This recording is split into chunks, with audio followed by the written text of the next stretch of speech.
जितना गहरा है टाइम उतना ही स्लो है। तो इन बेंड्स को एक पाथ बनाने के लिए उन्होंने ऐसे ही बेंड्स का एक स्पाइरल मॉडल बनाया।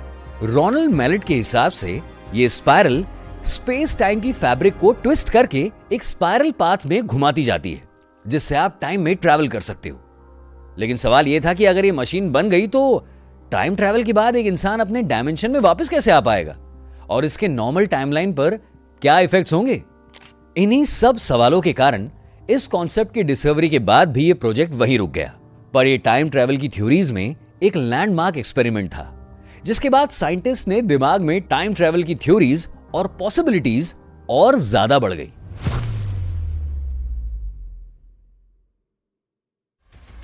टाइम ट्रैवल से रिलेटेड कई सारे एक्सपेरिमेंट किए जाने लगे, जिनमें CIA का एक सीक्रेट मिशन भी शामिल था, द मॉन्टूक प्रोजेक्ट। ये यूएस की कई बड़ी कॉन्स्पिरेसी थ्योरीज में से एक है, जिनमें रिसर्चर्स ऐसे लोगों को किडनैप करते जिनके पास कोई घर नहीं था और फिर उनके ऊपर टाइम ट्रैवल से रिलेटेड खतरनाक एक्सपेरिमेंट किए जाते।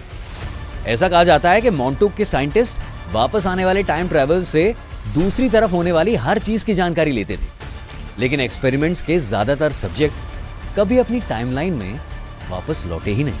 टाइम ट्रैवल दुनिया के लिए कोई नया कॉन्सेप्ट नहीं है। इसे दो भागों में समझा गया। पहला है फॉरवर्ड टाइम ट्रैवल और दूसरा बैकवर्ड टाइम ट्रैवल।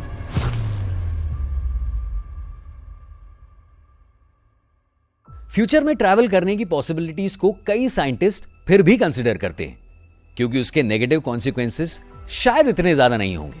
पर पास्ट में टाइम ट्रैवल करना बहुत डेंजरस हो सकता है। जैसे पास्ट की रियलिटी ऑल्टर हो सकती है, जिसका एक नॉर्मल टाइमलाइन पर काफी गहरा असर पड़ सकता है। ऐसे कई कॉन्ट्राडिक्शंस